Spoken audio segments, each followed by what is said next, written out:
What is going on, Chiefs Kingdom? Welcome back to another episode of The Kingdom Says. I am your host, as always, Garrett Williams. I'm joined tonight by my two wonderful co-hosts. At the top right of the screen, we have Mr. Arrowhead Tom, who I don't usually introduce first. I didn't realize until right now he's at the top right, but here we are. On the top right of the screen, Tom.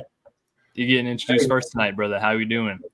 I'm off my game now, but I'm doing well. I'm happy to report, much to Garrett's relief, that McCole Hardman is back in number 17. We were waiting on pins and needles all week to figure it out, and we're safe. Disaster averted.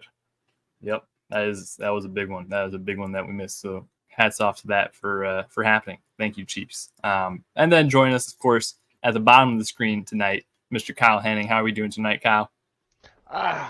Fine. Room to stretch out. There's extra space down here. I can move my arms and where is all this? You have room for activities down here, Tom. Wow. I like this. We may have to keep this set up like this. No, I want the I want to be back. I'm doing all right.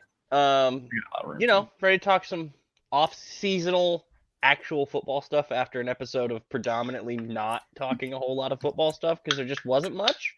Chiefs are back in the building. Back on the practice field. Media got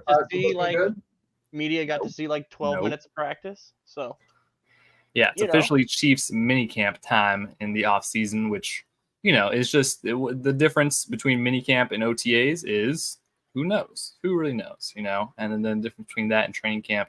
That's when they finally get the pads on at least. But minicamp's just another phase of the off season that we go through here. The Chiefs roster is looking close to complete. Their 90-man roster is pretty full at this point. Who knows?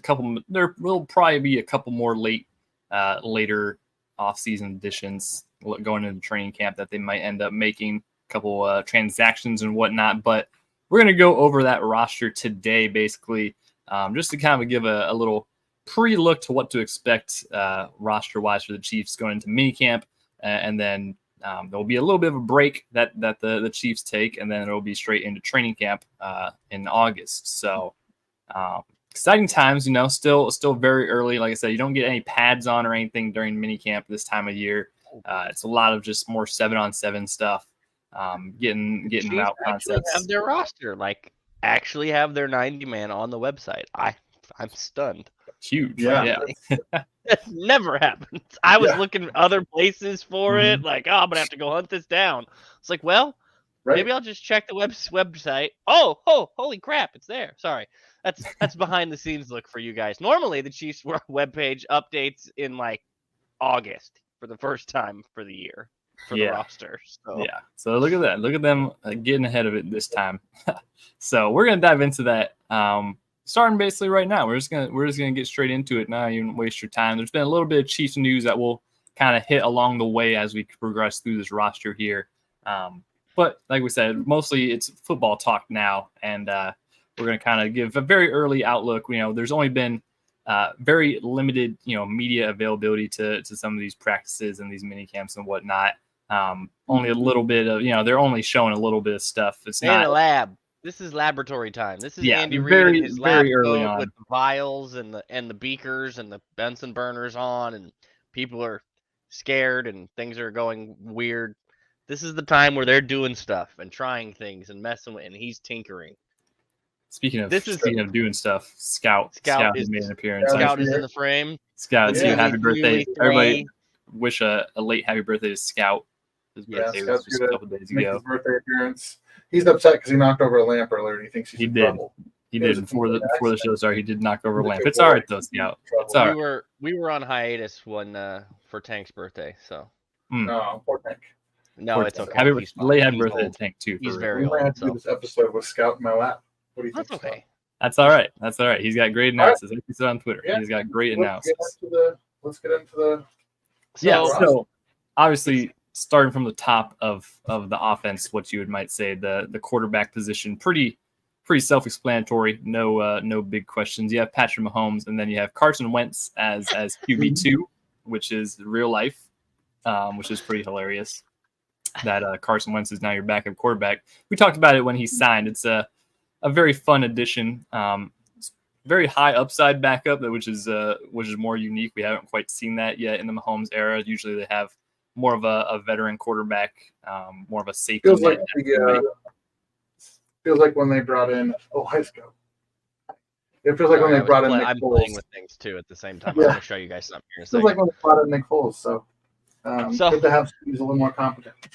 I just was tooling around the Chiefs website because we just mentioned the roster update and whatnot. And Garrett, get ready to drop the background banner here in a second. I happened to pull up the depth chart page just to take a check because they have the unofficial up there usually. And I figured it was probably just the leftover from last season. No, guys. Yeah. Yeah, you got debated. You did get debated. Look at that. Great picture. Great. Great picture. I like it. It's nice that they're doing this now so where they keep everybody updated. But yes, you can hop right over to the Chiefs webpage at any point right now and see everybody's face. All 90. Most everybody. And all 90, is there 91 or 90? Because don't they have an international? That's probably correct. Yeah, most of the numbers on the Chiefs website are correct. Not all of them, though. That one isn't correct. So yeah, quarterback position, pretty self-explanatory. Nothing more really to talk about in that phase. You have Chris Aludicone and Ian Book as the other two camp arms, basically. You said Ian Book, and I said, "Oh God, please no." Your guy, that's your guy. Notre Dame legend. No, he is not my guy. Notre Dame legend. He went to Notre Dame. Yeah. I am not going into the Notre Dame Hall of Fame next spring, probably. No. Kyle loves Ian Book. Randy loves Ian Book. I mean, we got to show love to the Notre Dame legend. We know Kyle's a Notre Dame guy. Hey, I'm happy with lots of Notre Dame guys on the roster. I just prefer not that one or the last several quarterbacks that we've had on our roster from there because those have been bad. The hate is unreal. Moving on to the running back position here. This is a very interesting position. I think we'll talk a little bit about, but you have Isaiah Pacheco obviously as your lead. You have Clyde Edwards-Helaire, who they re-signed this offseason, and then you have a couple other guys. You got a couple other guys. You got Deneric Prince. Hey, you got Keontae Ingram. You got a veteran there in Keontae Ingram. Our boy Luis Rees-Zammit, the international rugby star who is listed as a running back. Luis Rees-Zammit, who I'm going to keep calling Luis. I'm going to keep calling him Luis. You're not bullish on Keontae Ingram, Garrett, as your UFC boy? Keontae Ingram, exactly. That might play a factor. You also have undrafted free agents Amani Bailey and Carson Steele in the running back room. So, outside of Pacheco and Clyde, it's definitely a lot of question marks as far as screams fullback, not running back. But hey, yeah, Carson Steele is more of a fullback. 6'2", 230. That's a we'll see if they keep him. I mean, he's not going to be around either way, probably. But yeah, I mean, if they decide they want a fullback, that's maybe the way they'll go. I mean, that's a full. He's wearing 42, baby. That's a fullback number. He's 6', 230. That's a fullback. Sorry, fullback's dead. The fullback's dead in the Andy Reid offense. It's just running back now. He just didn't have it last year. I don't know that it's dead. I think everybody may have been a little quick to kill the fullback in the Andy Reid offense. We got to kill that thing for real. But so this is the one position I think that the Chiefs might end up making an addition to sometime in the before camp or even before the preseason. I know who you have in mind, Garrett? I don't know. I haven't looked that far into it, but it just when you look at the running back room, it just seems a little empty. You don't have Jerick McKinnon there anymore, who by all accounts probably going to retire. I feel like it'd be pretty unlikely if we see him again. Although it'd be nice. Would you like me to give you the list of running backs that are currently available still? I mean, we gotta go that far into it, but I think just looking at the room, you still lack a little bit of. Jerick McKinnon's probably the best name on the list. Extra depth on the running back position, so and it could very much be a guy that ends up getting turned over as part of the rosters in the preseason. So you look for some teams that have a good crowded running back room or running back rooms that maybe even make a trade. Dalvin Cook, Cam Akers. Cam Akers, I would be interested in. Frankly. I think that they are more likely to look at Matt guys Breida? Who are younger. Former Niner Matt Breida? I would definitely think other younger options potentially. Like Tom said, more guys in there in a crowded backfield. Turning over the bottom. Yeah. Just old friend Melvin Gordon. Old friend Melvin Gordon, Super Bowl champion. Super Bowl champion. Correct, sir. Yeah, Super Bowl champion Melvin Gordon. That is true. That is true. So running back position, I think still definitely a lot to see, and maybe some young guys step up and kind of have. I mean, Deneric Prince was hyped up a lot pre-camp last year, and he didn't end up really doing much. I didn't say Kareem Hunt's name, guys, because that's not happening. So anybody that's still trying to live that dream, I have bad news for you. You will. Yeah, and who knows? Maybe Luis Rees-Zammit just dominates the rock on offense too, and instead of just kickoffs and stuff. Who knows? Maybe they get him involved. So with that being said, moving on to the running back or the wide receiver position, I should say, which is a pretty stacked. A lot of those guys position that we talked about a little bit last. Yeah, I still call it stacked, but like we said, we talked about that. Lord. We called it stacked last offseason, and that was not quite accurate either. So, I'll go through most of the names on the list real quick here. Obviously, you have Rashee Rice and Hollywood Brown, Xavier Worthy, Justin Watson, Sky Moore, Kadarius Toney, Nico Remigio, McCole Hardman back in number 17, Justin Ross, Cornell Powell, Montreal, Washington, Phillip Brooks, and Jaron Hayek. Yep. Did you say Nico's name? Yes, I did. Yes. Yeah, Nico. Okay. Yep. They have 14 wide receivers in the camp right now. Yeah. Quite a lot.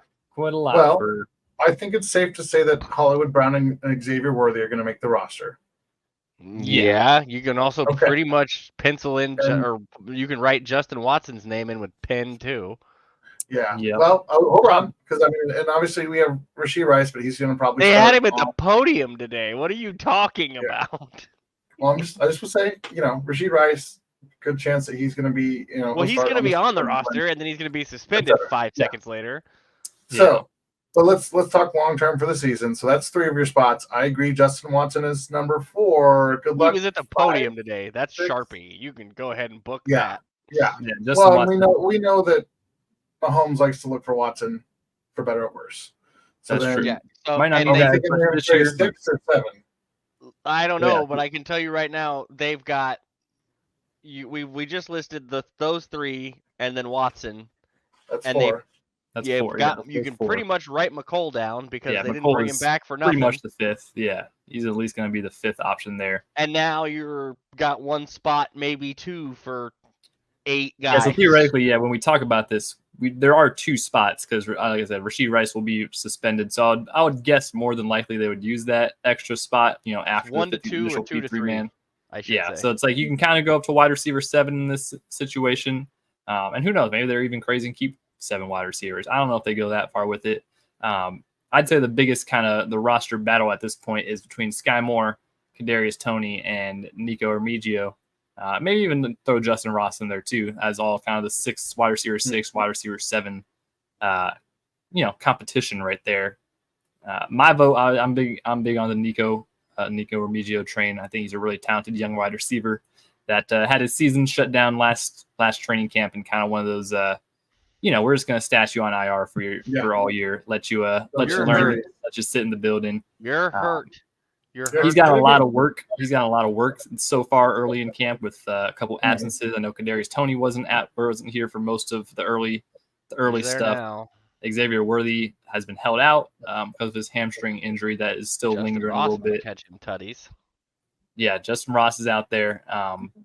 So, that's going to be one of the big battles to watch going into training camp, I think, is who kind of excels above and beyond in that wide receiver 6 and 7 spot. Well, is where there's a lot of names. It's a roster construction conversation, just like we had last freaking season, where we went through if you're going to keep that many wide receivers, you've got to not keep either, which they sacrificed a fullback last year for it. Yep. They also seemed to not. I think they also carried how many would they bring? 9 O-linemen instead of 10? No, I think they even had 8 O-linemen. Maybe it was 8 initially. Yeah, I think it was literally just 8. 2 spring tackles and then Allegretti. So you got to make sacrifices along certain places, and with some of the offensive line damage this last year, that Tooney's coming off that pec that was late. Mm-hmm. All that yada yada. Apparently, Creed had a broken hand or broken thumb or messed up thumb for the whole season last year, according to Duke, which we've talked about. So there's a whole lot there. Well, you can't have both. You can't do both. That's the one thing with the roster size limits in the NFL. They make you make choices. Yep. It's going to be some tough choices. So when you build a roster really well, it's all great, except for the part where you got to figure out what to do with guys that you can't keep that you'd like to. Yeah, and that segues got, into the tight end like position. I said, what did we say? 9 wide receivers for one spot, maybe 2? Yeah, I mean, at least 9. Yeah. Over 6, 7 spots. Gross. Hello and welcome to the Hunger Games. May the odds be ever in your favor. Yeah, and then you have the tight end position, obviously, you move on to, and it's, so that's another position that they've traditionally the past couple of years they've been keeping 4. Well, now what do you do? Now, exactly. It's like with all this roster construction talk, I don't know if you do keep 4 or not. So you obviously have Travis Kelce, you have Noah Gray, Jared Wiley, who they drafted in the 4th round, and then Irv Smith on by the Big Yeti. So yeah, and then Irv Smith, who they signed in free agency, got loved on by the Big Yeti. It did, and he got loved on pretty heavily by the social media team and whatnot too when he was first signed. I do wonder if they keep Irv Smith as that 4th tight end as kind of that H-back, can use him as a fullback if necessary kind of player, because he's done some of that work.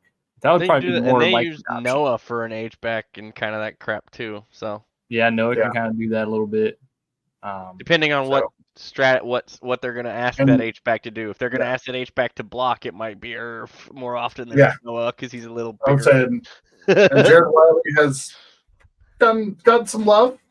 Jared Wiley's a big boy, y'all. He's big. We knew that. He's definitely more body mold of your Blake Bell replacement, except for he has way better hands and route running, and I love. Yeah, definitely a lot more receiver type than Blake I went Bell. to high school in the same town as Blake. I played against Blake when we were younger. I know Blake as far as that is concerned. Yeah, no, I love you, Blake, but I'd take Mr. Wiley's route running and hand skis. Blake was a quarterback here. Well, a running quarterback, but he was a quarterback. He was good. But I wonder if Jared Wiley was a quarterback or not. I don't know. I'm sure they probably were because everybody's best player in when they were younger is the quarterback, and that's usually what all these guys are. So it's insane to watch them transition positions. That's one of the reasons I give Blake so much credit is his work ethic and ability to transition from high school quarterback / running back to Jared college Wiley quarterback / belldozer running back to Temple High School. Jared Wiley quarterback. Yep, tight end and quarterback. He played. So that's yeah. But at 6'6", 250, he fits that mold a lot more than pretty much anybody else they've got in the room. Mm-hmm. He's also he got a lot of love. Jared Wiley did from Travis Kelce. I think the team overall is very high on him, so he'll probably have a pretty good role. And obviously, it's pretty much a lock, I'd say. At this point, he's gonna be pretty versatile for him. I think is the thing that I'm most excited about with that portion of it. Yeah, we'll see how much usage he gets early on. Obviously, they still have Noah Gray, which they really love, and I think he's still a very Noah's a different guy though. As well. Noah's a different guy though. Those are 2 different style guys because Noah is not that big. He's not that big, but he's a very good pass catcher, and they definitely like using him in space. I love that part about Noah's game. I would like to see more of that. And I think if they use him out of the backfield in that H-back fullback role where you don't necessarily have to keep a traditional fullback, if you keep an eclectic group of tight ends like this one, where you have Irv, you have Wiley, you have Noah, and then you have the unicorn as the leading man of that quartet. So I kind of feel bad for the other 2 tight ends that are on this 90-man roster because shout out Garrett Prince and Baylor Cup. Not really a conversation for either of them. Tight ends, might make the soak up as much info as you can, soak up as much knowledge as you can from the big fella and the coaching staff while you're here, and earn a practice squad spot maybe, and enjoy that because that's probably where your peak is for this year anyway, with this room anyway. Okay, so moving on to the offensive line room. Once again, it's fairly stacked, but this is going to be interesting You boy. You know, very different from what I think we saw last season, like we just talked about, where they kept 8 offensive line and they just had Nick Allegretti as their interior offensive line backup, essentially. They have a lot more names in that hat now, especially, a couple of guys that they drafted. Just write your bullet points in. Returning from last season, there's a lot of names. So let me go through it real quick. The projected, starting offensive line at this point, you have Jawan Taylor, Trey Smith, Creed Humphrey, Joe Tooney, and Wanye Morris, who is, the incumbent returner at left tackle to be the starter. As of today. As of subject to change. And the thing about minicamp is there's no pads or anything, so there's literally no offensive line work or basically anything in this phase. So you don't really. I love that you guys are automatically, like, you guys know, like, all right, Tom's about to tell everybody that Suamataia is going to start. Listen, I know.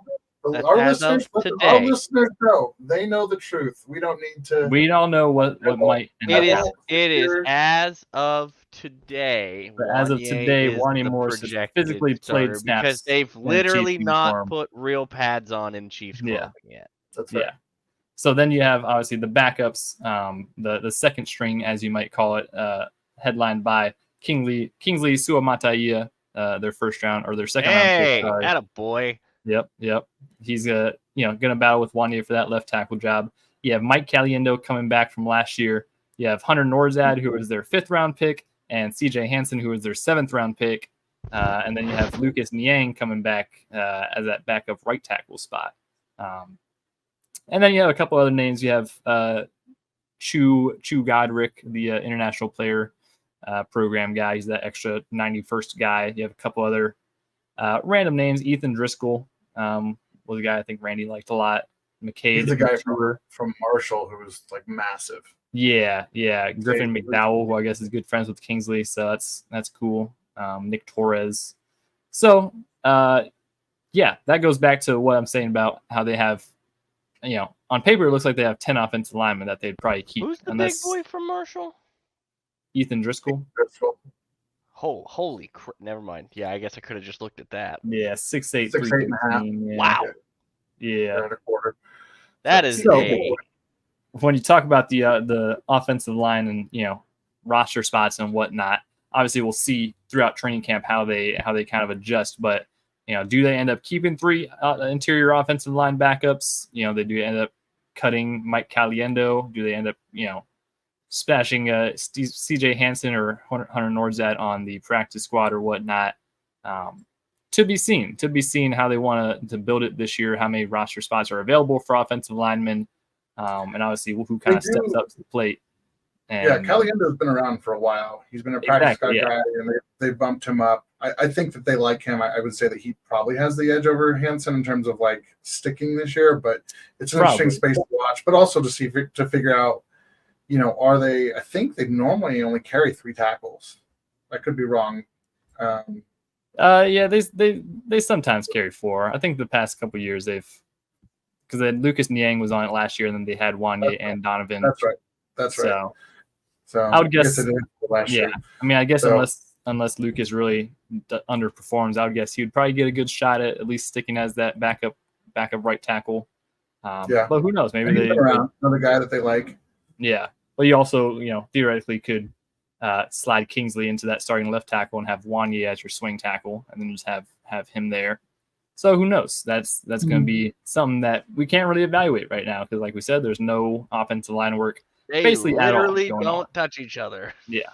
So it's a bunch of. That'll be always a very fun. That's always a really fun. Where the mime in the box, where they go like back and forth with each other. You touch the guy once, and then that's it.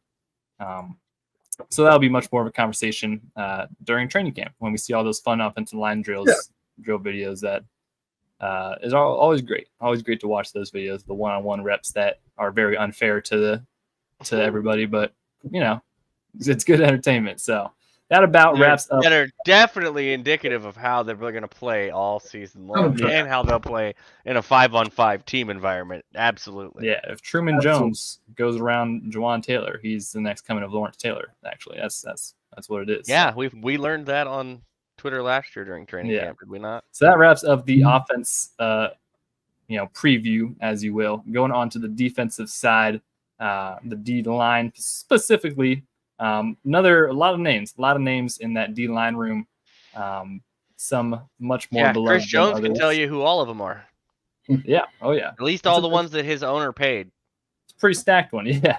Yeah. He loves his owner. Chris Jones does love his owner. That he is also true. has 2 words for you if you don't like his owner. And they can be expressed with 2 fingers. It's true. One on each hand. There's photo evidence and video, mind you. There is. Pretty good. There's lots of evidence. Let me run through the names on D-line real quick because there's a lot of them.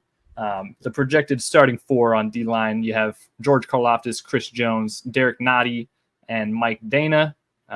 Both Derek Nottie and Mike Dana returning once again after being free agents. Mike Dana getting the first actual D-line contract from a Brett Veach draft pick, which is pretty neat.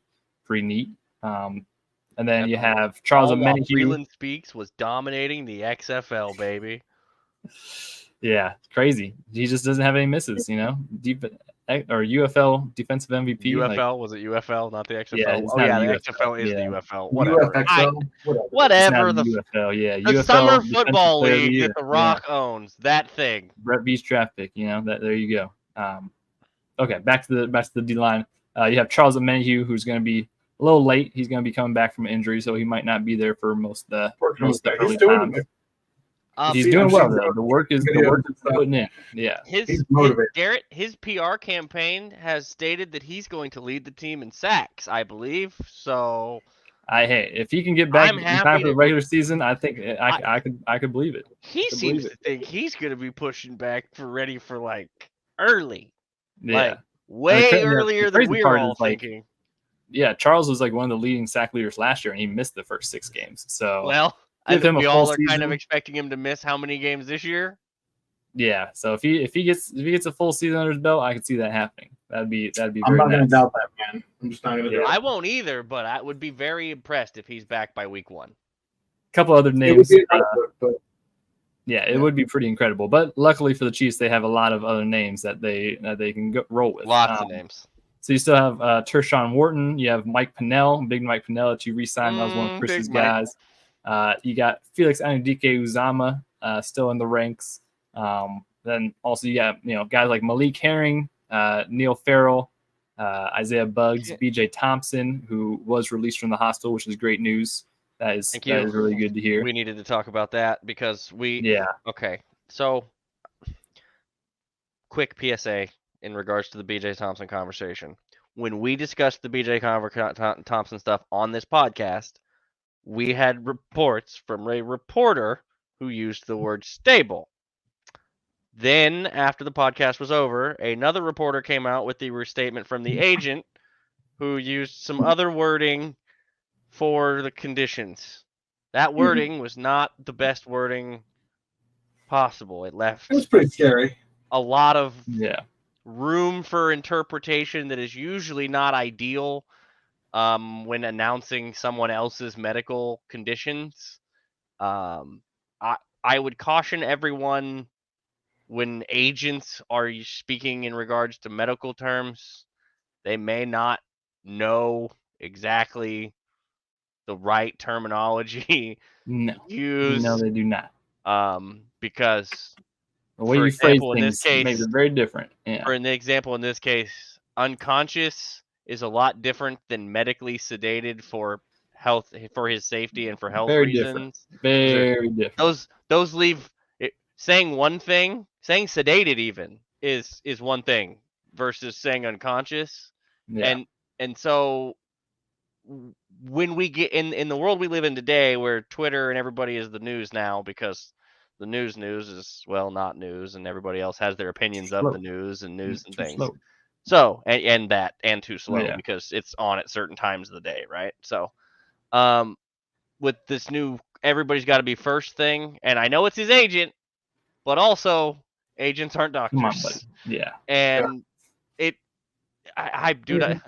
from somebody who's spent a lot of time in hospitals with people trying to figure out symptoms and conditions, things can get lost in translation pretty easily in those scenarios if you're not familiar with the terms and the lingo. So just be careful. That's a cautionary tale to an agent who nobody will listen to what we're saying agents-wise. But please, agents, God, stop doing things like that.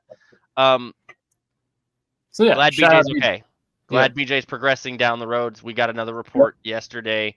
I don't think maybe it was from the agent, but didn't have any medical terminology this time. Just said progressing well after being released. Released is a term we're all good with because that means he's out of the hospital and doing better.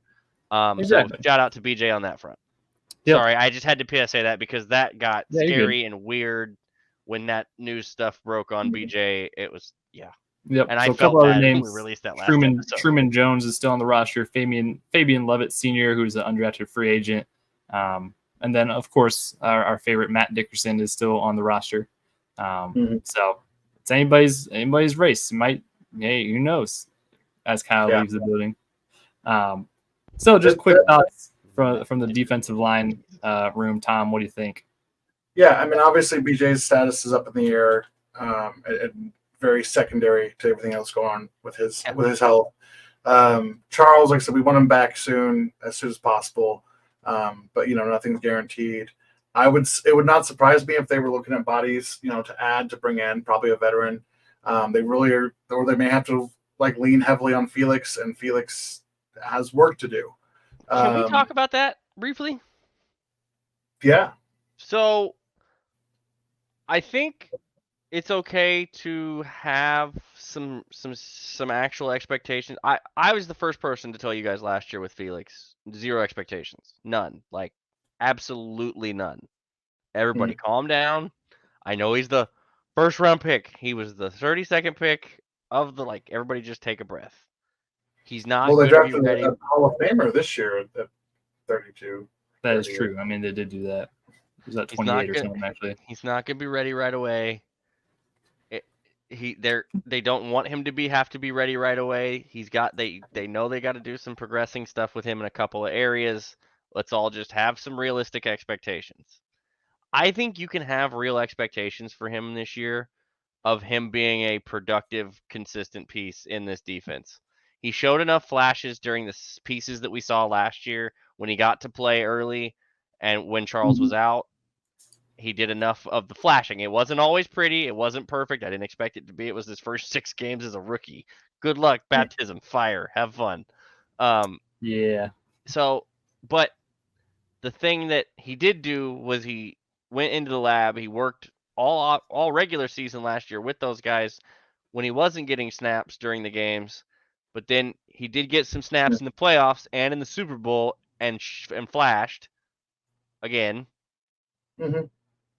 And he went and did exactly what everybody wanted him to do this offseason. He went the George Karlaftis route. Yep. He is a Tamba Hali guy now. And Tamba, and I think probably some with Bobby too, from what I saw. So those two as a combination has worked well for defensive ends in Kansas City as of late. I think it's okay to have a realistic expectation of him being a major contributor to this defensive line this year. Yeah, I think there's room for him to have and there's definitely the space for it. Yeah, there's opportunity to be had. I am maybe less optimistic, but you were less optimistic on the draft pick than I was too, though. So that's track still. Yeah, there is. What I will say about Felix is that the Chiefs are kind of in a good situation either way. The best case scenario, he works out and ends up progressing, more and becoming a better player than Mike Dana. And then you have, him in that starting lineup. You have Charles Omenihu kicking inside, and you have, Karlaftis, Chris Jones, Omenihu, and Felix as your best 4 on the field. Does somebody actually pay him if he's better than Mike Dana? Well, because Mike didn't get paid, and I thought Mike was going to get the bag. So yeah, I mean, we paid him. We paid him nicely, but I thought somebody was going to throw a freaking Brinks truck at that dude. Yeah. And that's the luxury that the Chiefs have, that they still have Mike Dana there that can still be a quality starter in that role.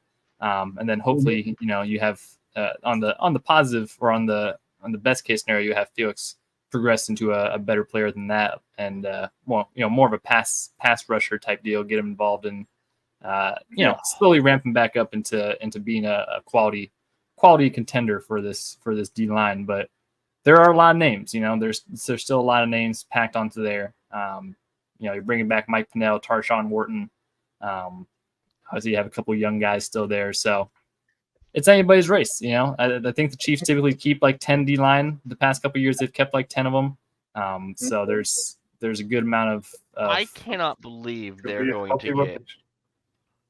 I can't believe they're getting to pay a starting on all 32. Well, starting on probably 24 of 32 teams, 26 of 32 teams, defensive end for roughly $4 million this year.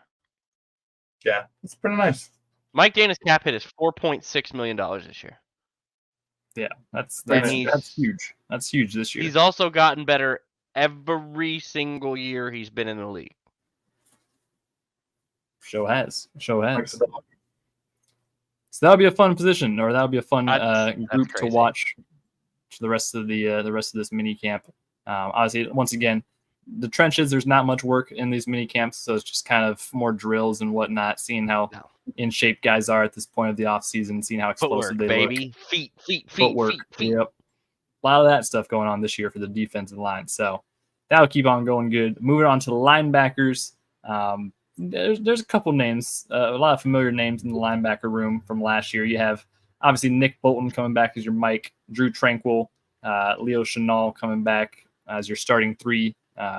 With Willie Gay not being here anymore, Drew Tranquil is going to get a lot more reps, obviously, as he did many times during Willie Gay's absence last year.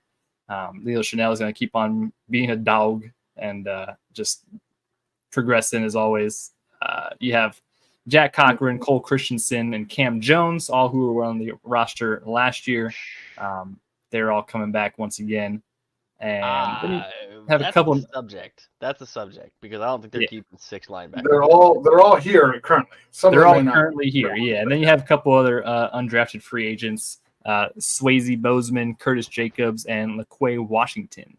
So that's cool. I think Curtis Jacobs out of the three is the most notable one that people had a little bit of hype about when he was signed as an undrafted free agent. But gosh, but he's so light. Well, I take it back. I guess he weighed in more than he was like 220 something at the combine. Yeah, 6'1", 240, not bad. Yeah. But that'll be interesting. Go ahead. I think your fourth linebacker is Cam Jones. I don't think that's really a question. It'll be an interesting if he's healthy, I think he's your.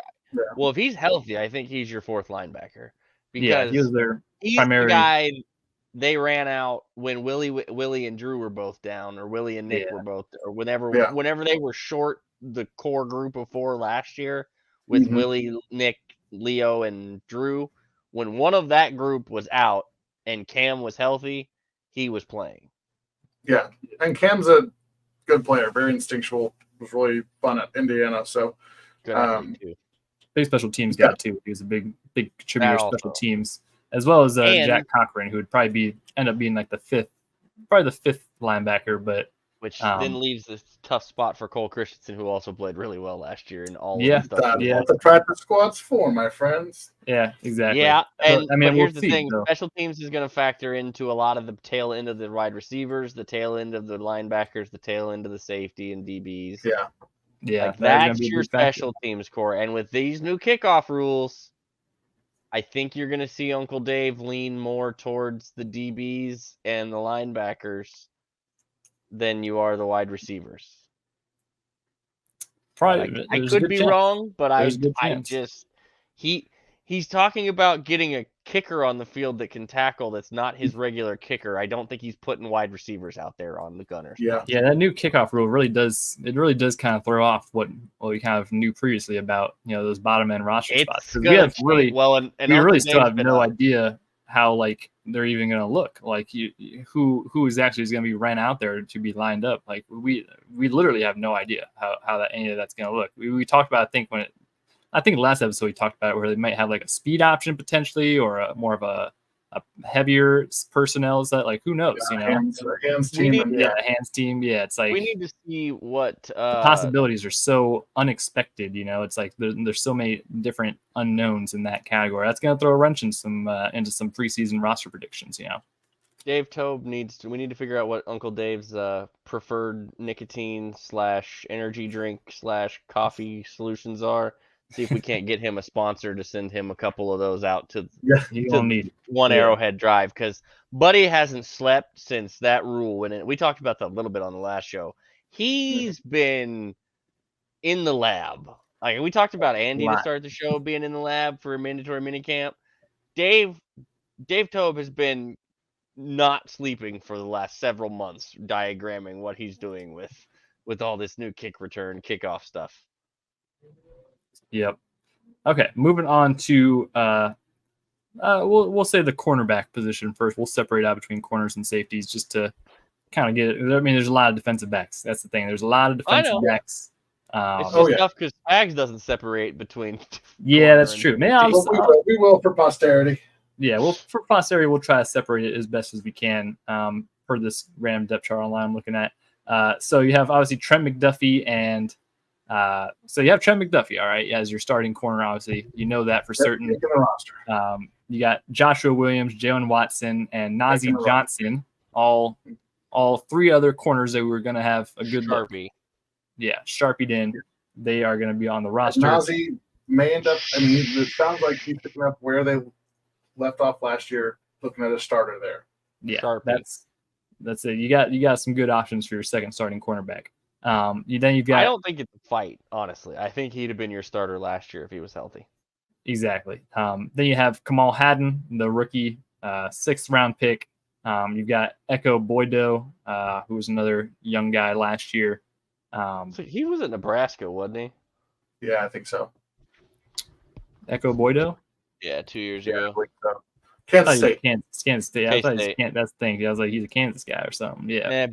Same difference. They all were in the same 10-foot spot. Let's see who else. You got Keith Taylor, you got Kelvin Joseph, DJ Miller, Miles Battle, all just kind of random cornerback names. And then the depth chart I'm looking at, they have nickelback kind of separated as well. But you've got Chamari Connor, Nick Jones, and Christian Roland Wallace, all in that quote unquote nickel position. Obviously, we know Chamari Connor, he's going to be penciled in. He's going to be sharpied in as a. They really liked Nick Jones last year in camp. Yep, Nick Jones, another guy you probably sharpie him in as just as a defensive back. They'll play nickel, play in the slot. Chamari they may use him as an elevator. Nick may be a guy that they practice squad / elevate when they can, kind of deal. I don't know. They might have enough roster spots for him. I don't know. It'll be tough between Nick Jones and Kamal Hayden. That's the question. Yeah, that's going to probably be those two will kind of get in that spot together, trying to find out. Yeah. I know you said Kelvin Joseph. I just don't think he makes this roster. No, he's got a good little pre-mini camp hype, but he's probably going to be a camp casualty unless something drastic changes. He's a veteran. He played, I think, in Detroit. Dallas, yeah, and then Seattle for a little bit. But. I just you have Trent, healthy Nazeeh, Josh, Jalen.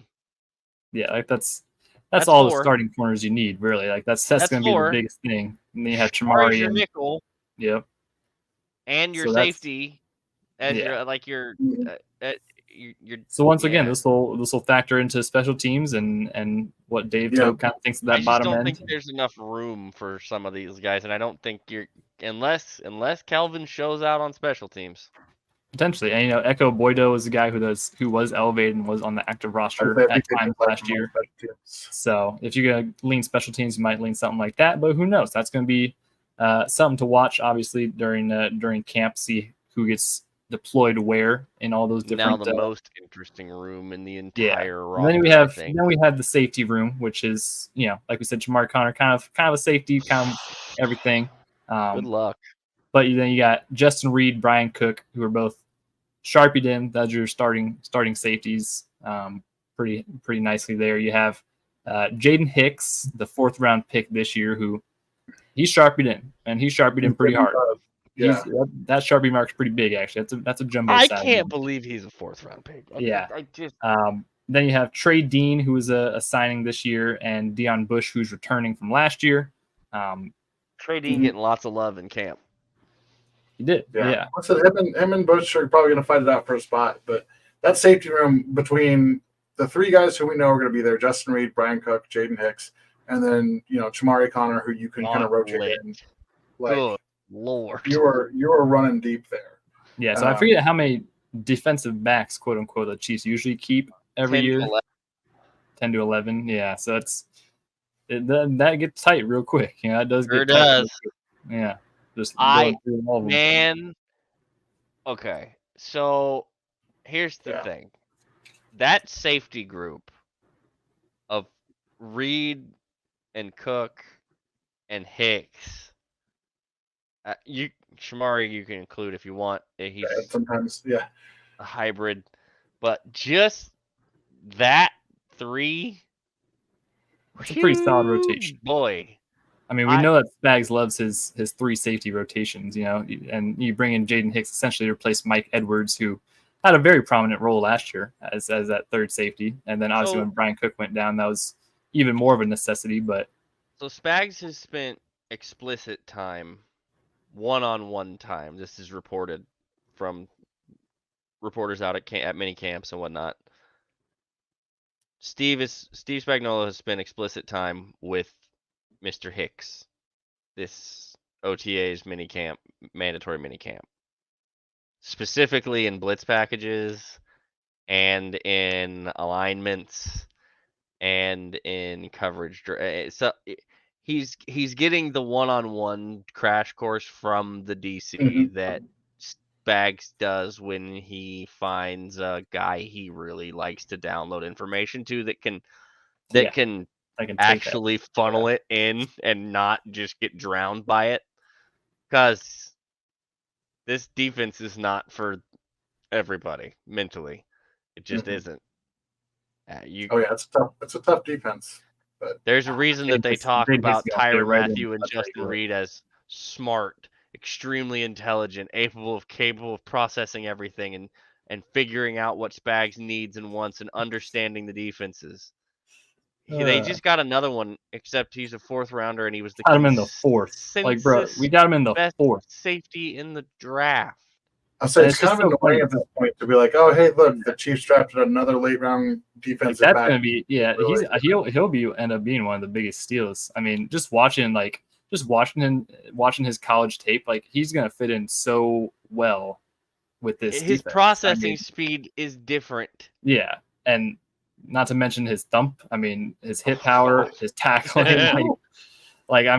He's gonna fit right in. And there's a very valid reason why Steve Spagnuolo is gravitating towards linebacker.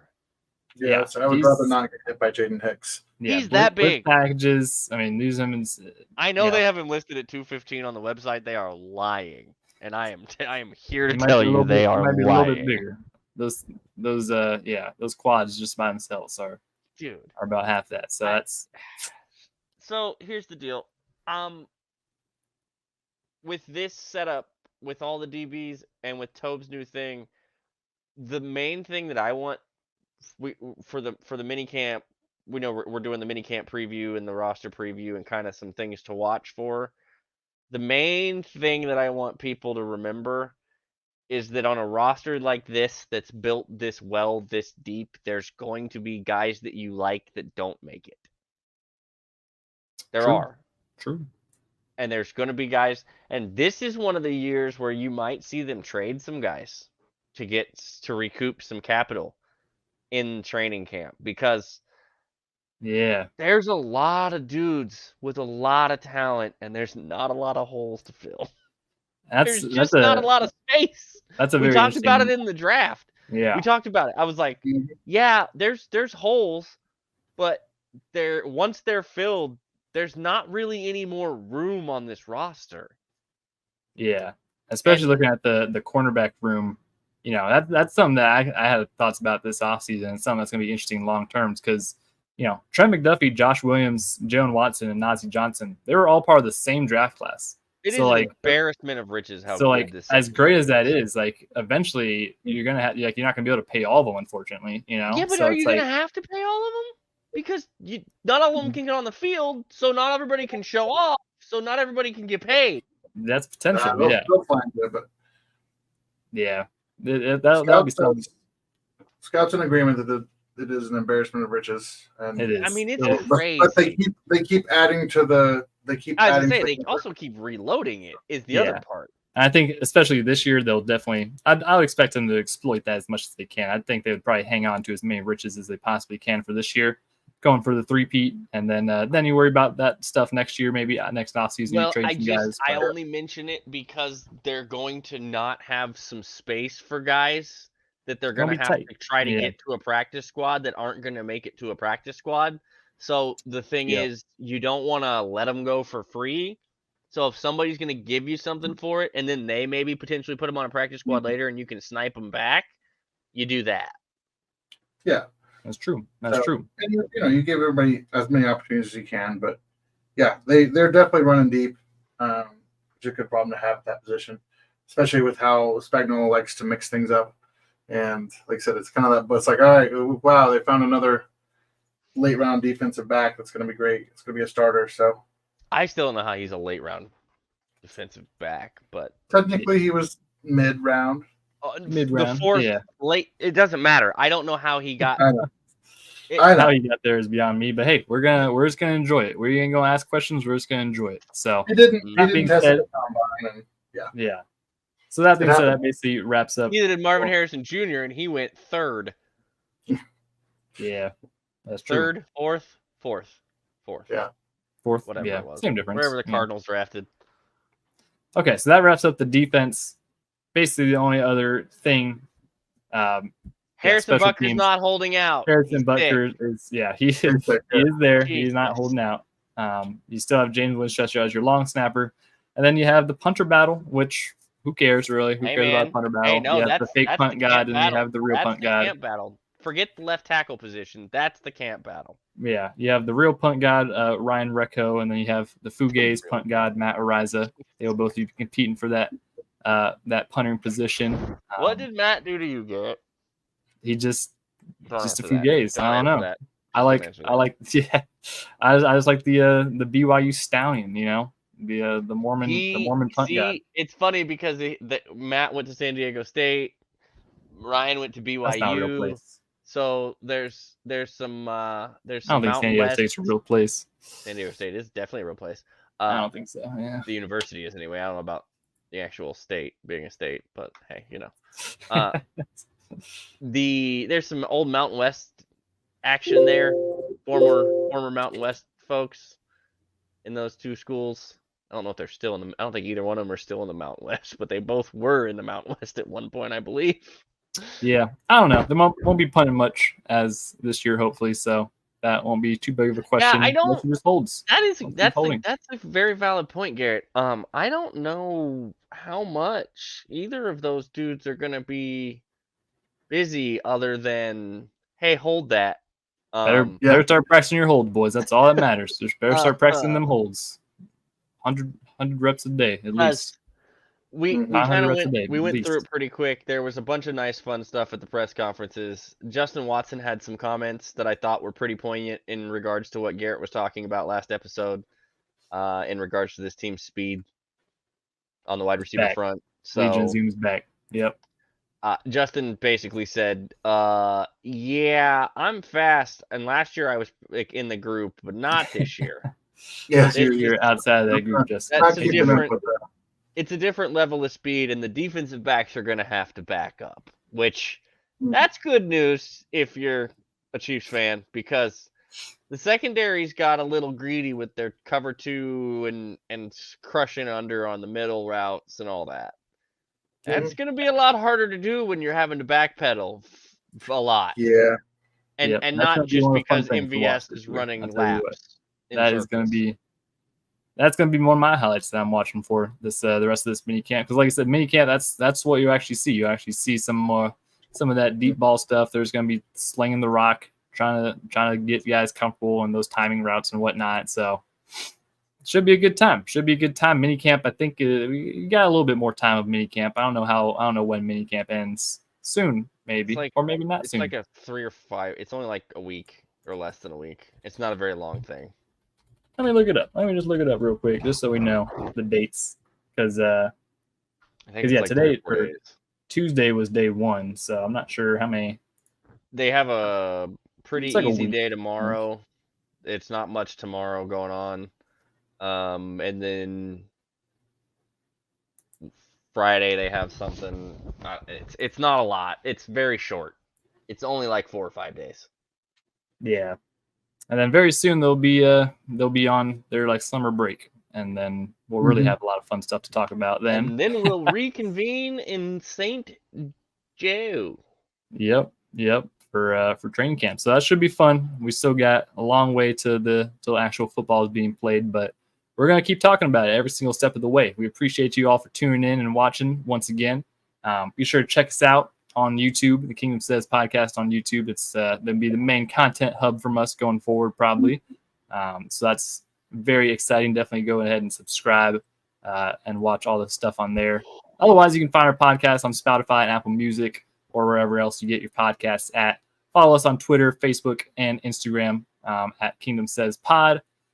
Be on the lookout very, very soon for the Discord that is be launching very soon. That's all I'll say about that. The Discord is going to be launching very soon. And a lot of other fun stuff that we got planned for this season. It's going to be a good time. It's going to be a real good time. But for now, we will leave you with that. Enjoy the rest of your nights or mornings or evenings or whenever you're listening to this, watching this. And with that being said, we will see you guys in the next episode of the Kingdom Says.